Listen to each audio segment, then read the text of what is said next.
नमस्कार दोस्तों, last class में अपन ने ठोस अवस्था चैप्टर के अंतर्गत एकक कोष्ठिका के बारे में चर्चा की थी।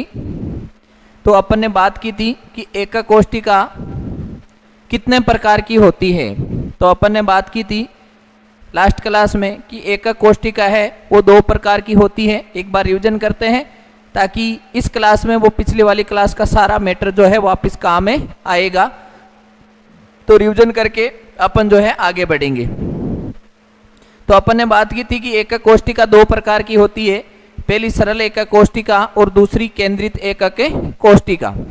सरल एकक कोष्ठिका में अपन ने बात की थी कि वह एकक कोष्ठिका जिसमें अवयवी कण केवल और केवल कोनों पर उपस्थित होते हैं।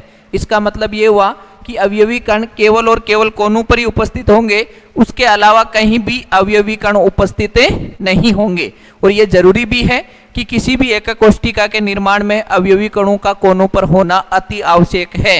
यदि किसी भी कोने पर अवयवी कण नहीं होगा तो एकक कोष्ठिका का निर्माण नहीं होगा।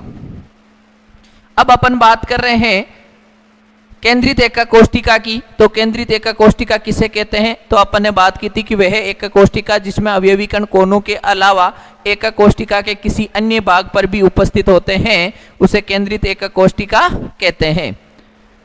केंद्रित एकक कोष्ठिकाएं तीन प्रकार की थी। पहली थी काय केंद्रित एकक कोष्ठिका, जिसमें अपन ने बात की थी कि वह एकक कोष्ठिका जिसमें अवयवी कण कोनों के अलावा एकक कोष्ठिका के काय केंद्र पर उपस्थित होते हैं। कोनों के अलावा एकक कोष्ठिका के काय केंद्र पर उपस्थित होते हैं, उसको अपन ने बात की थी केंद्रित एकक कोष्ठिका, काय केंद्रित एकक कोष्ठिका। उसके बाद अपन ने बात की थी फलक केंद्रित एकक कोष्ठिका की। तो उसमें अपन ने बात की थी कि वह एकक कोष्ठिका जिसमें अवयवी कण कोनों के अलावा फलकों के केंद्र पर उपस्थित होते हैं, फलक केंद्रित एकक कोष्ठिका कहलाती है। और उसके बाद अपन ने बात की थी अंत्य केंद्रित एकक कोष्ठिका, इसेंट्रिक यूनिट सेल। उसके अपन ने बात की थी कि वह एकक कोष्ठिका जिसमें अवयवी कण कोनों के अलावा एकक कोष्ठिका के दो विपरीत फलकों पर उपस्थित होते हैं, अंत्य केंद्रित या इसेंट्रिक यूनिट सेल कहलाती है। चलो अब अपन जो है इस क्लास में निकालेंगे एकक कोष्ठिका में अवयवी कणों की संख्या। एकक कोष्ठिकाओं में अवयवी कणों की संख्या। अब जो अपन बात करेंगे वो एकक कोष्ठिका में अवयवी कणों की संख्या निकालेंगे। यदि अपन एकक कोष्ठिका में अवयवी कणों की संख्या निकालेंगे तो सबसे पहले जो एकक कोष्ठिका थी अपनी वो थी सरल एकक कोष्ठिका। यदि अपन बात करें सरल एकक कोष्ठिका की तो इसको अपन ने इंग्लिश में बोला था सिंपल यूनिट सेल, या इसको बोला जाता परमिटिव यूनिट सेल। उसमें अपन ने जो है अवयवी कणों की संख्या ज्ञात करेंगे। तो बात करते हैं सरल एकक कोष्ठिका की। तो सबसे पहले लिखते हैं कि ये होती क्या है। यहां लिखेंगे सरल एकक कोष्ठिका में, सरल एकक कोष्ठिका में अवयवी कण केवल कोनों पर उपस्थित होते हैं। सरल एकक कोष्ठिका में अवयवी कण केवल कोनों पर उपस्थित होते हैं। तो कुल कोनों की संख्या कितनी होती है? 8। यदि कुल कोनों की संख्या 8 होती है तो आपको यह बताना है कि एक कोने पर उपस्थित अवयवी कण का कुल कितना भाग उस एकक कोष्ठिका में काम आता है। देखें एक बार, अभी समझ में आ जाएगा आपको, मैं समझाऊंगा पूर्ण रूप से। जैसे मेरे पास यह कोई यूनिट सेल है, एकक कोष्ठिका है, इसमें अवयवी कण केवल और केवल कोनों पर उपस्थित हैं। पहले मैं आपको डायग्राम बना के समझाने की कोशिश करूंगा, उसके बाद मैं थ्योरेटिकली एक्सप्लेन करूंगा कोई उदाहरण लेके। यदि अपन बात करें इसकी तो इसमें अवयवी कण जो हैं वो केवल और केवल कोनों पर उपस्थित हैं। यदि ऐसा है तो इसके यदि अपन बात करें तो इस साइड में भी एक एक कोष्टिका है, इसके ऊपर भी एक एक कोष्टिका है, इसके इस साइड में भी एक एक कोष्टिका है और इसके ऊपर भी एक एक कोष्टिका है। इधर भी तो इधर भी एक एक कोष्टिका है, उसके साइड में यहां भी एक एक कोष्टिका है। ध्यान से देखें, आपको समझ में आएगा। मैं पहले समझा रहा हूं कि कॉर्नर वाला कैसे काम आएगा।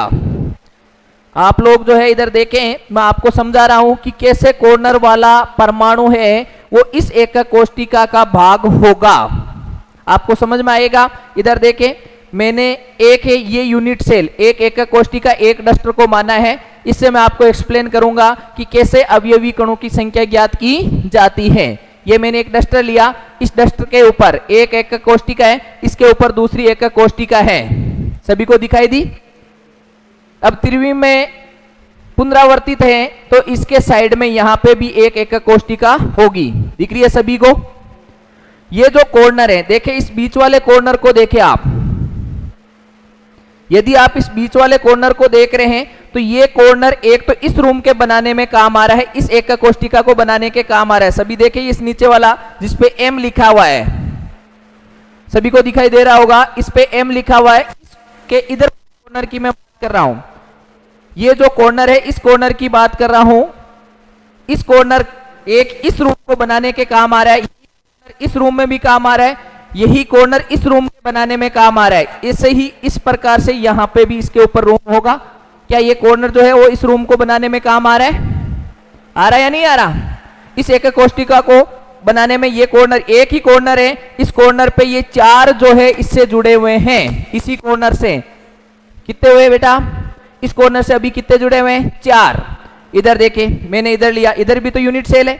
यदि इधर भी यूनिट सेल है तो इस साइड में ये जुड़ा हुआ है, यदि ये जुड़ा हुआ है तो ये कॉर्नर इसमें भी काम आ रहा है। ये इसी कॉर्नर की बात कर रही है जो बीच में कॉर्नर बना हुआ है, इसके इधर भी यूनिट सेल होगी, एक कोष्टिका होगी, तो ये इससे जुड़ा हुआ है। देखे ये भी जुड़ा हुआ है, कितने हो गए? 6। अब मान लो इसके ऊपर यहाँ पे होगा, यदि यहाँ पे होगा तो इस रूम में ये बीच वाला जुड़ा हुआ है, कितने हो गए? 7। इधर वाला देखें ये इस रूम में भी जुड़ा हुआ है, टोटल कितने हो गए? 8। इसका मतलब यह कॉर्नर कुल कितने एक कोष्टिका के निर्माण में काम आ रहा है?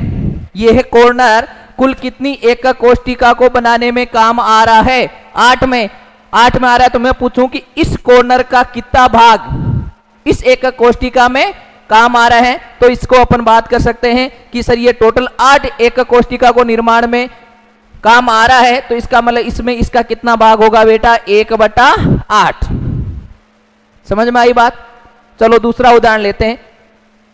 आप जो है एक रूम को पकड़ो, उस रूम की बात करते हैं, उस रूम से आप जो है एक कॉर्नर पे जाए।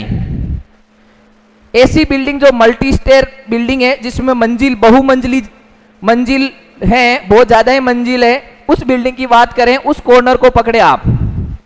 उस कॉर्नर को पकड़ेंगे तो इस बिल्डिंग के ऊपर, इस रूम के ऊपर एक ऐसा ही रूम होगा, इसके साइड में भी रूम है, उसके ऊपर भी है, इसके उस साइड में भी रूम है, उसके ऊपर भी है, उसके उस साइड में भी रूम है और उसके ऊपर भी रूम है। थोड़ा सोचे, हाइपोथेटिकल है, एज्यूम करें, आप देखें ऐसा, आप रूम के कॉर्नर को आप देखेंगे कि ये जो सामने वाला कॉर्नर आप देख रहे हो, इस कॉर्नर से 8 रूम जुड़े हुए हैं। कहने का मतलब ये कॉर्नर 8 रूम बनाने के काम आ रहा है।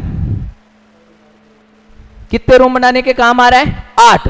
और यदि 8 आ रहा है, मैं पूछूं कि इस कॉर्नर का इस रूम के अंदर कितना भाग है, तो आप समझ गए होंगे कि कितना भाग होगा? 1/8। इसका मतलब 1/8 इसका होगा, 1/8 इसका होगा, 1/8 इसका होगा, 1/8 इसका होगा, 1/8 इसका होगा, 1/8 इसका होगा, 1/8 इसका होगा और 1/8 ही इसका होगा। समझ में आया है क्या?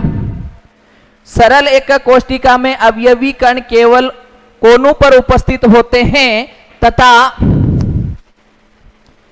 एकक कोष्टिका में कुल कोनों की संख्या बराबर कितनी होगी? कोनों की संख्या कितनी होगी? 8। एक कोने पर उपस्थित परमाणु का वह भाग जो एकक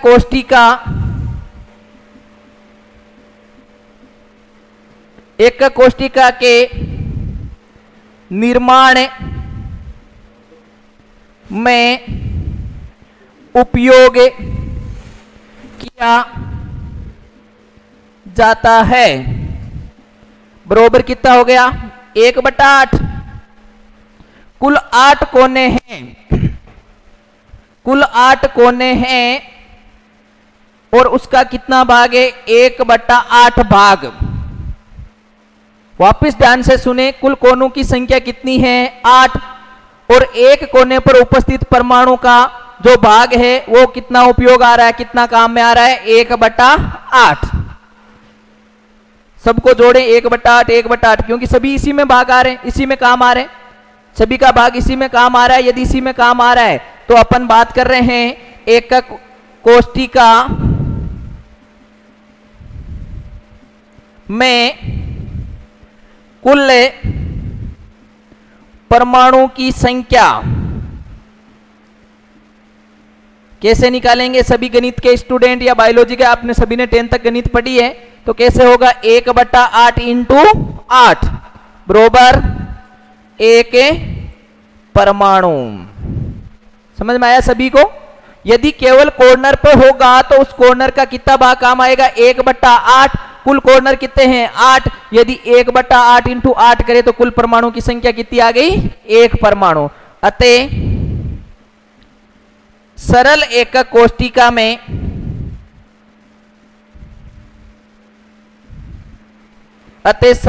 कोष्ठिका में एक परमाणु उपस्थित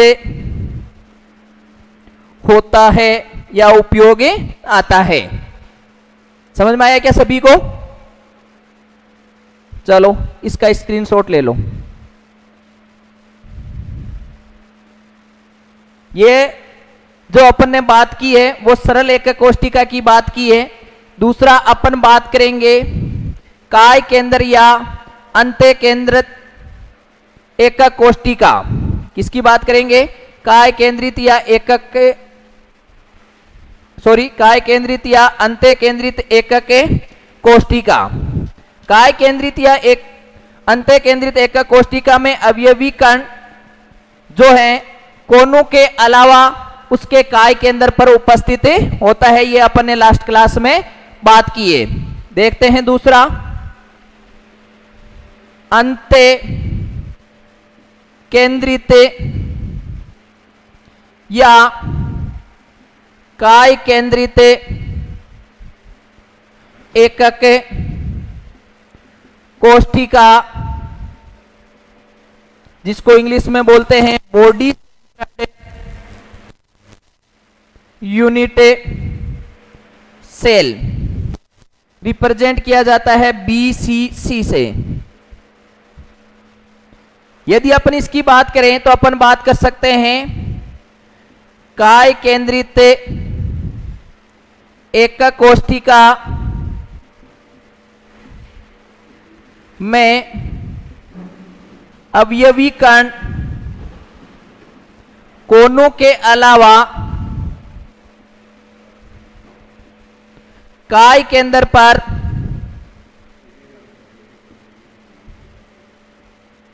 उपस्थित होते हैं। कोनों के अलावा कहां पर उपस्थित होते हैं? काय केंद्र पर। यदि अपन बात करें कोनों के अलावा काय केंद्र की तो डायग्राम बनाते हैं।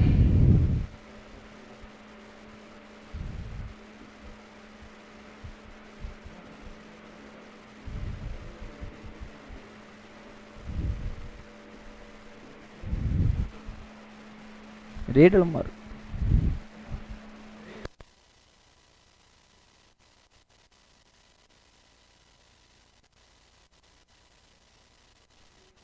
चलो,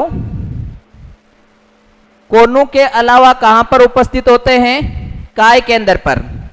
तो ये कोने हो गए, इसके अलावा यहां पे काय केंद्र पर उपस्थित होगा। यदि कोनों के अलावा काय केंद्र पर उपस्थित है तो कोनों वालों का कुल कितना भाग काम आता है? एक वाले का कितना? 1/8। तो इसका 1/8, इसका 1/8, इसका 1/8, इसका 1/8, इसका 1/8, ये तो आएंगे क्योंकि कोनों पर होने जरूरी है। यदि कोनों पर अवयवी कण उपस्थित नहीं होंगे तो एक कोष्टिका का निर्माण नहीं होगा। तो यदि अपन बात करें, यदि अपन यहां पे बात करें तो कोनों पर तो है ही है, इसके अलावा कहां पर उपस्थित होगा? इसके काय केंद्र पर। यदि इस काय केंद्र पर उपस्थित है तो आप देखें ये बीचों बीच में है, यदि बीच में है तो ये पूरा का पूरा काम आएगा, तो ये 1 × 1 पूरा काम आएगा।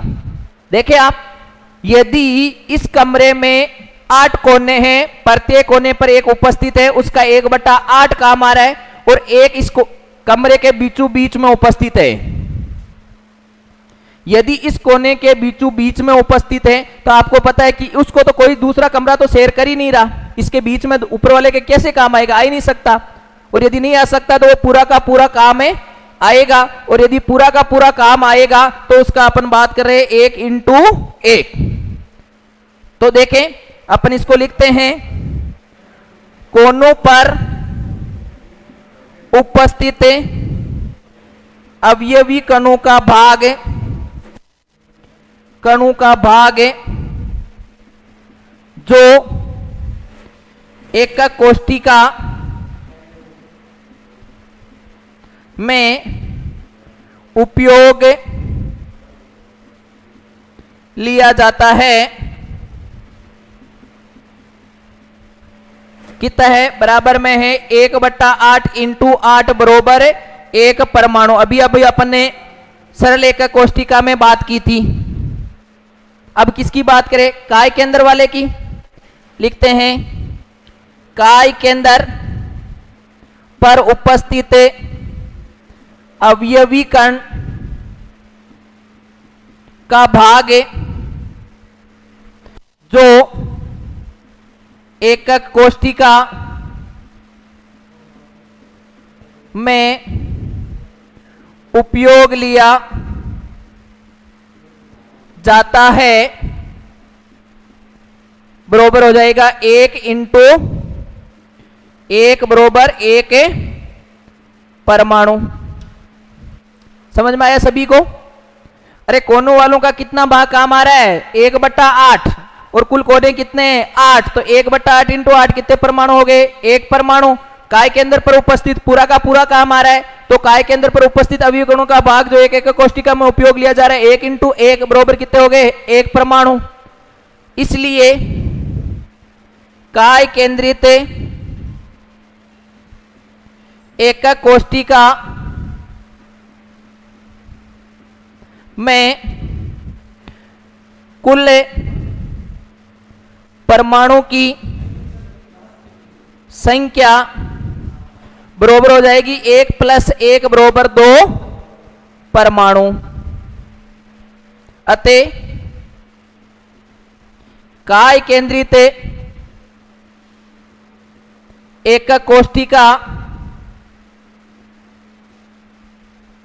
में कुल 2 परमाणु उपस्थित होते हैं। समझ में आया सभी को? अरे दूसरी में अंत्य केंद्रित या काय केंद्रित में परमाणु की संख्या कितनी होती है? 2। 2 कैसे हुई? 8 × 8 बरोबर 1 और 1 × 1 बरोबर 1, दोनों को 1 और 1 कितने हो गए? 2। तो कुल परमाणु की संख्या कितनी हो गई? 2। चलो इसका स्क्रीनशॉट ले लो।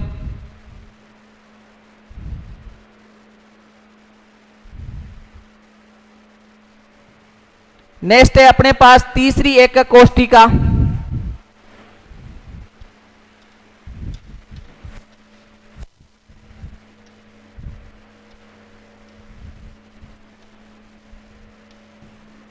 तीसरी एकक कोष्टिका जो है वो है फलक केंद्रित एकक कोष्टिका।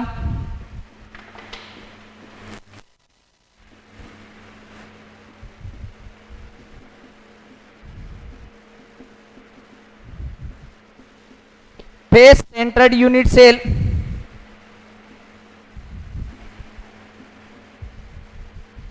जिसको अपन एफसीसी से रिप्रेजेंट करते हैं। फेस फलक केंद्रित एकक कोष्टिका में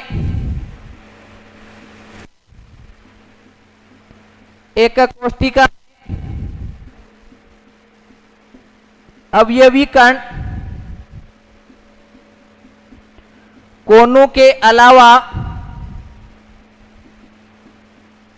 फलकों के केंद्र पर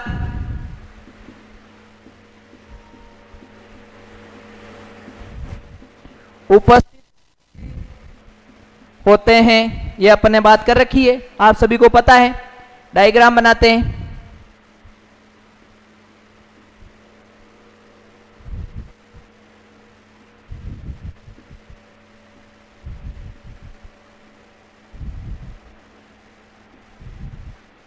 ये तो कहां पर हो गए? कोनों पर। इसके अलावा कहां पर उपस्थित होंगे? फलकों के केंद्र पर। ये ऊपर वाला फलक था, ये नीचे वाला फलक है, ये इधर दाएं वाला, बाएं वाला, सामने वाला और पीछे वाला। इधर देखें, ये इस फलक का केंद्र है। यदि ये इस फलक का केंद्र है तो यहां अवयवी कण उपस्थित होगा। दिख रहा है सभी को? यदि यहाँ पे अवयवी कण उपस्थित होगा तो यहाँ इसके ऊपर दूसरी एकक कोष्टिका होगी। ये अवयवी कण आधा भाग तो इसमें काम आएगा, आधा भाग है इसमें काम आएगा। जैसे यदि अपन बात करें तो बात कर सकते हैं इस छत की।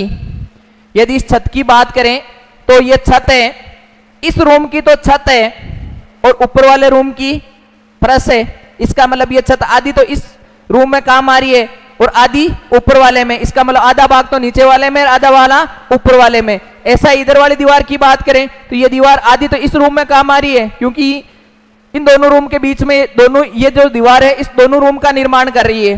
तो आधी दीवार तो इसमें काम आ रही है, आधी दीवार उधर वाले रूम में। ऐसे ही यदि आप बात करें इसकी तो आधी इस रूम में काम आ रही है, आधी दीवार उधर वाले रूम में। इसका मतलब आपको समझ में आ गया होगा कि फलक के केंद्र पर यदि कोई अवयवी कण उपस्थित है तो उसका कितना भाग काम आता है? 1/2। तो यहां पे यदि अपन बात करें तो 1/8, 1/8, 1/8, 1/8, 1/8, 1/8 और 1/8। ये तो हो गए कोने वाले। इसका भी 1/8।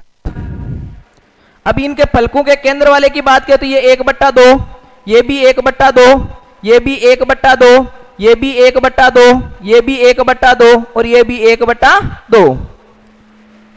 समझे ढंग से? समझ में आ जाएगा, बहुत ही आसान है। फलक के केंद्र पर उपस्थित अवयवी कण का एकक कोष्टिका में 1/2 भाग काम आ रहा है और कोनों पर उपस्थित वाली तो अपन ने 2 बार चर्चा कर ली, 1/8 भाग काम आ रहा है। तो लिखते हैं कोनों पर उपस्थित अवयवी कणों का भाग जो एकक कोष्टिका में उपयोग किया जाता है बरोबर कितने हैं? बरोबर है 1/8 इंटू 8 बरोबर 1 परमाणु।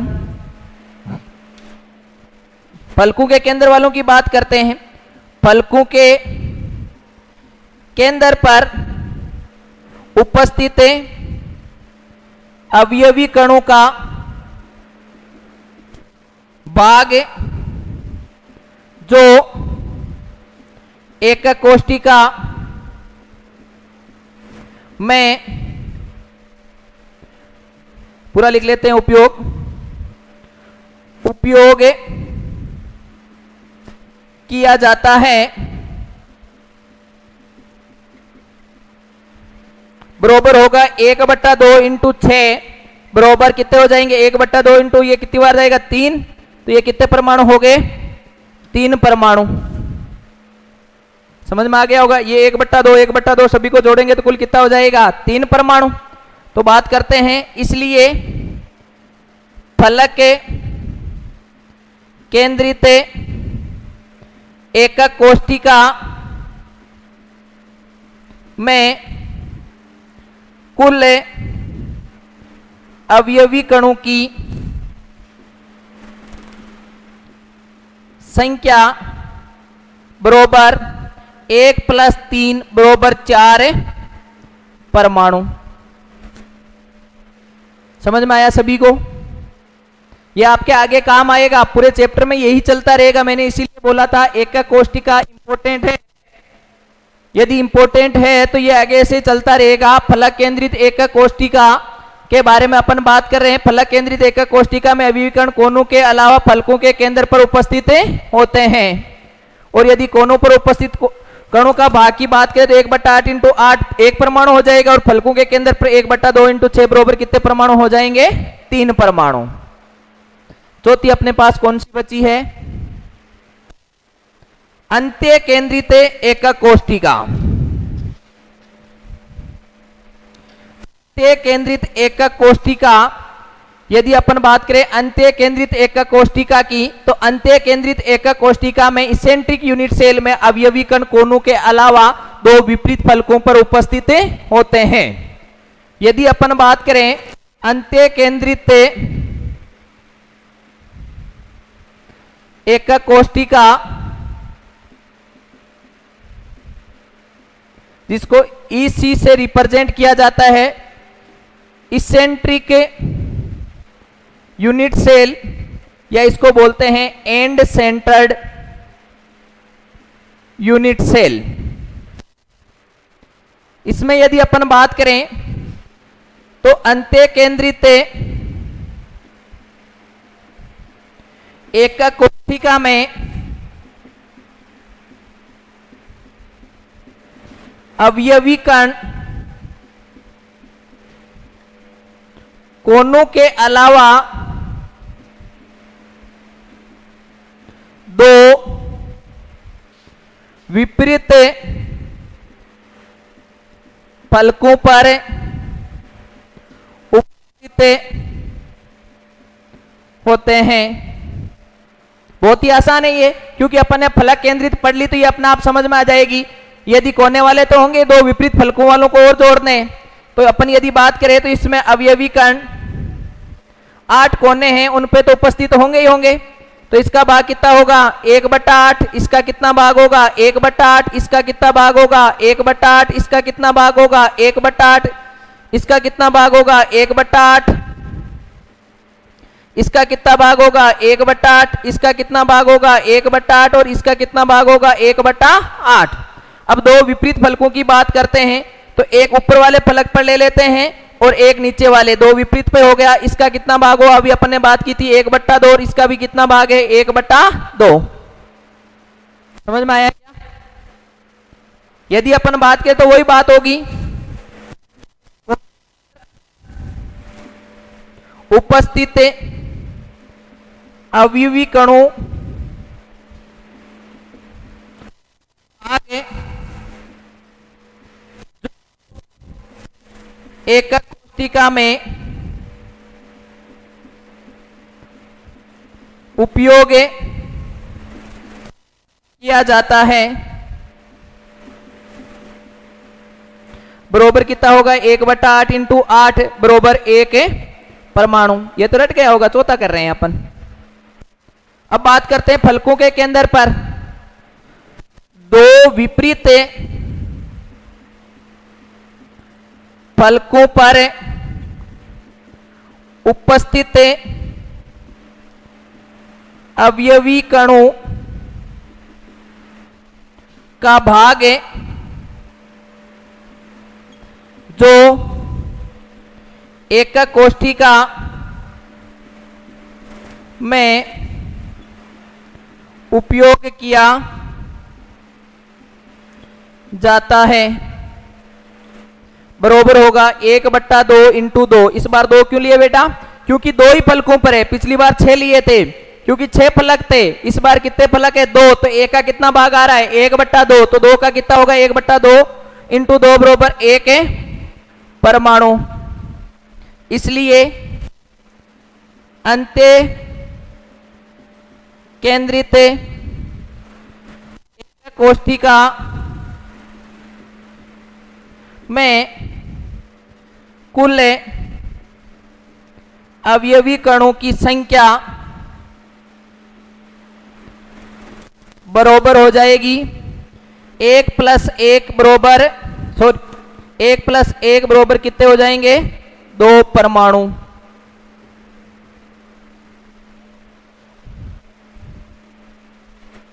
समझ में आया सभी को? चलो इसका स्क्रीनशॉट ले लो, नोट्स बनाओ। अब ध्यान से सुनना, ये तो अपनी किताब के अकॉर्डिंग मैंने पढ़ा दिया, जो 12th की बुक है, चाहे एनसीईआरटी लें चाहे सीबीएसई की जो आरबीएसई में किताब यूज की जा रही है उसकी बात करें, कोई दिक्कत नहीं है।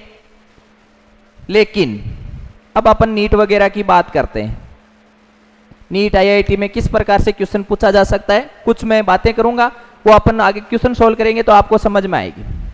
अब मेरे हिसाब से आपको ये समझ में आ जाना चाहिए कि कौन सा परमाणु कहाँ उपस्थित है तो उसका कितना भाग होगा। एक दो और पार्ट बचे हुए हैं इसी में, जो आपकी किताब में नहीं है उस प्रकार की एक कोष्टिका, तो उसकी अपन चर्चा नहीं कर रहे। लेकिन अब कंपटीशन में किसी भी प्रकार का क्वेश्चन सोल्व कर सकते हैं, उसके लिए मैं आपको थोड़ी सी चर्चा बता रहा हूं। जैसे कोने वाले का 1/8 आपको समझ में आया, क्योंकि कोना 8 रूम बनाने के काम आ रहा है और इस रूम में उसका 1/8 भाग है। काय के अंदर वाला पूरा का पूरा ही काम आ रहा है तो उसका 1 × 1 भाग काम आ रहा है। फलक केंद्रित वाला, फलक पर है वो, जो फलक है वो 2 जगह काम आ रहा है, इसका मतलब 1 में कितना भाग होगा? 1 है वो 2 जगह में काम आएगा, तो इसका मतलब आधा इसमें आधा ऊपर वाले में दूसरे वाले में, तो उसका 1/2। अब एक जगह और बचती है, मैं बात कर रहा हूं किनारे की। किनारा मतलब ये जो आपका खड़ा है, जैसे ये किनारा है, ये किनारा, यदि कोई अवयवीकरण आपको दे दें कि ये अवयवीकरण इस किनारे पे उपस्थित है, यदि अवयवीकरण इस किनारे पे उपस्थित है तो उसका कितना भाग काम आएगा? कोई भी अवयवीकरण इस किनारे पे उपस्थित है तो उसका कितना भाग काम आएगा? देखें ये किनारा कितने रूम बनाने के काम आ रहा है। देखिए आपके सामने जो किनारा है वो कितने, एक तो इसके ऊपर रूम बना है वो उसी का इसका किनारा सेम रहेगा, एक उस साइड में उसका इसका किनारा सेम रहेगा, और एक इसके ऊपर वाला है उसका ये किनारा सेम रहेगा। कहने का मतलब एक एक्सप्लेनेशन दे रहा हूं मैं आपको, इधर ध्यान से सुने। ये किनारा है, दिख रहा है सभी को, इसके ऊपर रखा है, क्या दोनों का किनारा, ऊपर वाले का नीचे वाले का ये एक ही किनारा है? इसमें इधर लिया, क्या इन तीनों का एक ही किनारा है? इसके ऊपर ये रख दिया, क्या चारों का एक ये बीच वाला किनारा एक ये चारों का? तो किनारे पर उपस्थित का कितना भाग होगा? 1/4। ऐसे आप कहीं पे भी निकाल सकते हैं। कहीं बोल दें कि किनारे वाले 4, टोटल किनारे 12 हैं, ठीक है, बोले 4 के निकाल दिए, बाकी 8 पर हैं, तो कितना हो जाएगा? 1/4 × 8। 12 के 12 पर है तो 1/4 × 12। समझ में आया क्या सभी को? इस प्रकार से। और यदि आपको फिर कोई डाउट आए और कोई समझ में नहीं आए तो आप कमेंट बॉक्स में कमेंट लिखें, व्हाट्सएप ग्रुप में लिखें, व्हाट्सएप पर लिखें, ठीक है, आप मुझे बताएं ताकि मैं आपको फिर से एक्सप्लेन कर दूंगा। वैसे थोड़ा सा समझने वाला है, 3D मैटर है, थोड़ा समझने वाला टॉपिक है, तो इसको समझ, अब अपने क्या है कि अच्छा टॉपिक आएगा समझने वाला, आपको भी इंटरेस्ट आएगा और मुझे भी समझाने में इंटरेस्ट आएगा। तो आप कोशिश करें समझने की। नहीं समझ में आए, कोई भी चीज़ नहीं समझ में आए तो कमेंट बॉक्स में कमेंट करें।